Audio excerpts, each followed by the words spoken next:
Adventi mesék, 19. nap. A karácsonyi hang. Volt egyszer egy kisfiú, aki nem hallotta a világ zajait. Nem hallotta a csengőt, a zenét, sem a nevetést.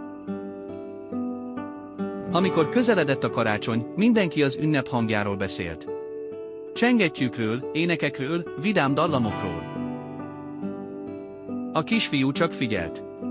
Látta az emberek mosolyát, az ajkak mozgását, a fényeket. De a hangok nem jutottak el hozzá.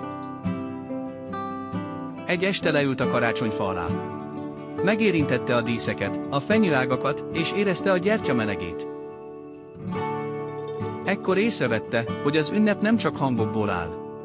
Ott volt az ölelésben, a tekintetekben, a csendes együttlétben. Amikor édesanyja megszorította a kezét, a kisfiú meghallotta a szeretetet. Nem a fülével, hanem a szívével. Rájött, hogy a karácsonynak van egy hangja, amit mindenki hallhat. Aki nyitott szívvel figyel. A legszebb hangok nem hallhatók, hanem érezhetők. Holnap új adventi mese érkezik.